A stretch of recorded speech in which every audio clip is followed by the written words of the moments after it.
안녕하세요. 오늘은 이슈 없수? 아니요. 이슈 또 있으니까 오늘 영상도 정주행 해주시기 바라며 바로 시작합니다. 오늘 바이든 대통령이 백악관 기자들에게 인플레이션 관련 질문을 받았습니다. 바이든은 하이퍼 인플레이션이 올 것이라고 주장하는 경제학자는 아무도 없다. 봐라. 주가는 요즘 역사상 최고 수준 아니냐. 나는 주가 상승으로 경제 상태를 진단하는 전임자와는 다르지만 그 사람이었다면 지난 5개월 동안 주가가 얼마나 올랐나. 주가가 올랐으니 경제도 잘 돌아가는 것이라고 말했을 거다. 그런데 나는 그렇게 경제 성장을 판단하지는 않는다라고 횡설수설 대답했습니다. 언론은 질문을 질문으로 무마했다고 평가하는데요. 인플레 질문을 하니까 난데없이 트럼프 대통령을 끌고 오며 튕겨낸 거죠. 얘기할 게 없었나 봅니다. 미국 물가 상승 정말 심각한데요. 어제도 기름을 넣었는데 6개월 전보다는 거의 50% 오른 것 같습니다. 여기는 제일 낮은 등급 휘발유가 갤런당 3불을 뚫고 3불 25전 가까이 됐는데요. 캘리포니아나 서부에 계시는 분들은 훨씬 고달프시겠죠. 4달러 넘어서 4불 50 정도 가까이 올랐다고 하는데 힘내십시오. 언젠가 좋은 시절이 다시 또 오겠죠. 물가 상승은 달리 돌려 말할 필요도 없이 바이든 정부 들어서서 급등하고 있죠. 그렇게 공화당이 말렸는데 코로나 경기 회복용이라고 시장에 4조 가까이 풀고 2조를 더 푼답니다.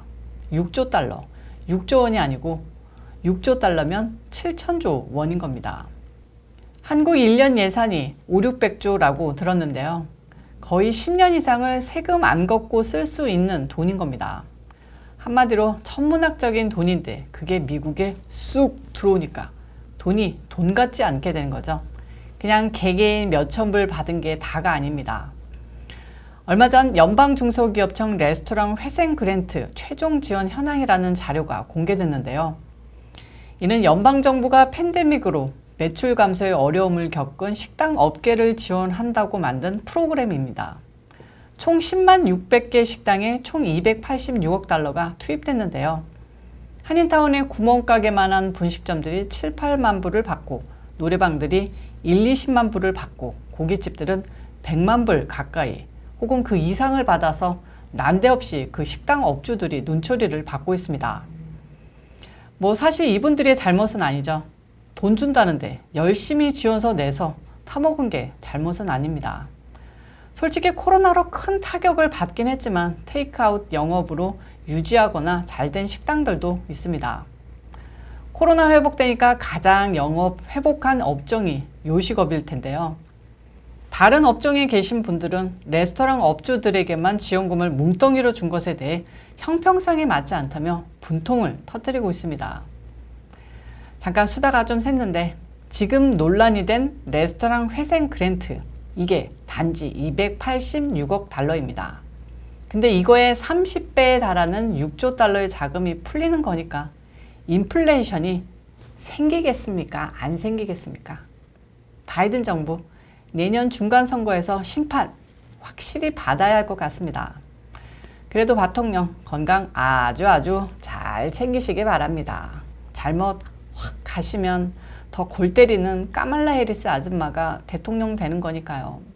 일부 분들이 오해하시는 게 대통령 유고 사태가 발생해서 부통령이 대통령 자리에 오르면 곧 특별선거가 열려서 새로운 대통령이 뽑힌다고 생각하는 분들이 간혹 있는데요. 미국은 아닙니다.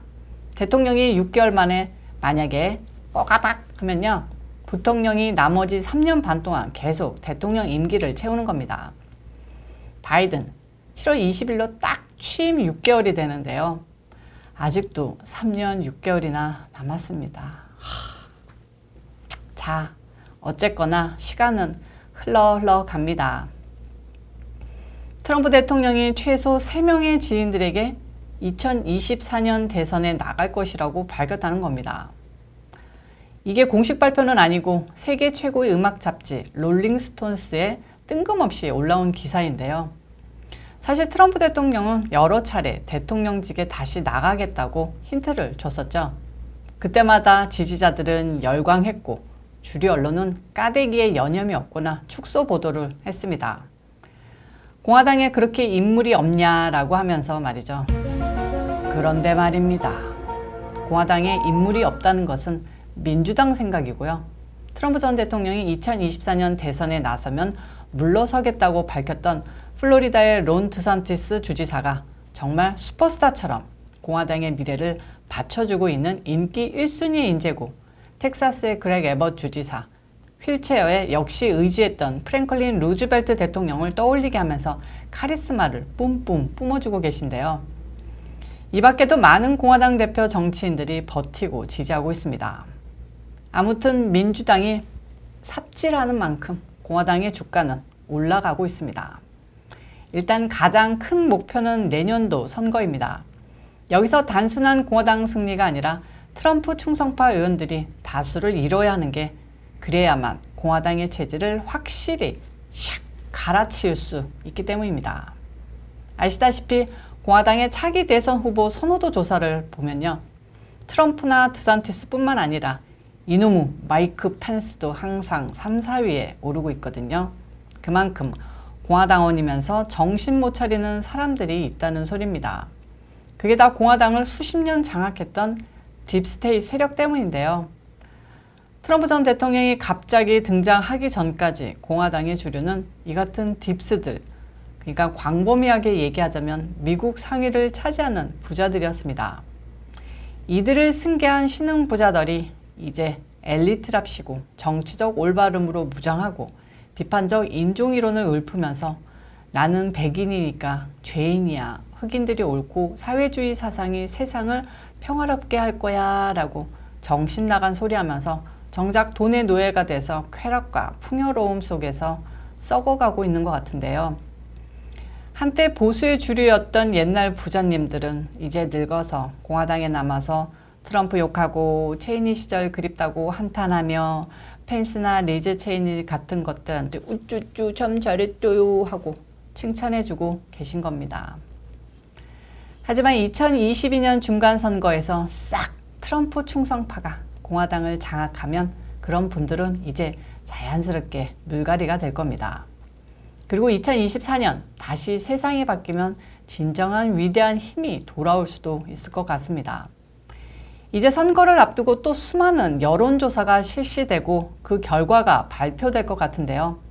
솔직히 여론조사 믿기가 어려운데요. 지난 대선에서 바이든이 마치 압승할 것이라고 예측한 결과 많지 않았습니까?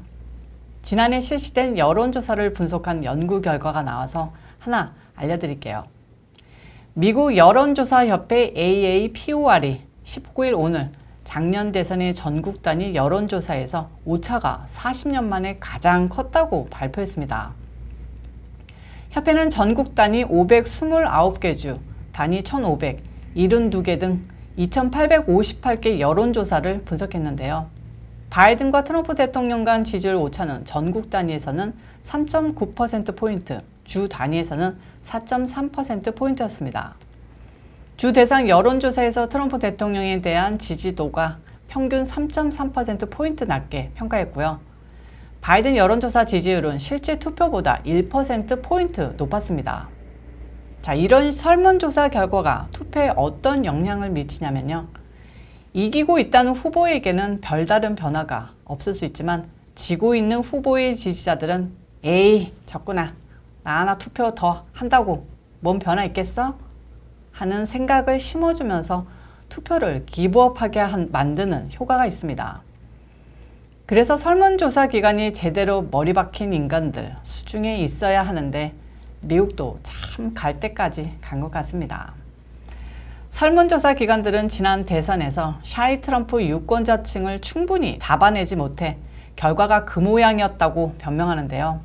선거 직전까지 바이든이 7 내지 10%포인트 앞섰다고 예측했지만 대선 결과는 그보다 훨씬 좁혀졌고 바이든 승리 예측이 많았던 플로리다를 트럼프가 수성하고 접전이 예상됐던 오하이오에서 트럼프 대통령이 완승했습니다. 어쩌면 사실 6개 경합주에서 트럼프 대통령이 이겼을 수도 있고요. 협회 태스크포스 위원장 벤더빌트 대 조시 클린턴 교수는 전반적으로 민주당 지지 과대평가라는 체계적 오류가 있었다라고 말했는데요. 오류가 아니라 주관적 견해가 들어가 있는 게 이 나라 설문조사가 아닌가 싶습니다. 월요일 수다는 여기까지입니다. 그리고 주말 사이 조회수와 구독자가 많이 늘었는데요. 새 구독자분들 반갑습니다. 또 여러분들의 작은 후원도 영상 제작에 큰 힘이 되니까 많은 관심 부탁드리고요. 관심 있으신 분은 여기 아래, 영상 아래 참조하시고요. 저는 내일 또 찾아뵙겠습니다. 오늘 번개 안 들고 왔다고 아쉬워하지 마시고요. 언젠가 또 나타날 테니까 기대하시고요. 내일 또 찾아뵙겠습니다.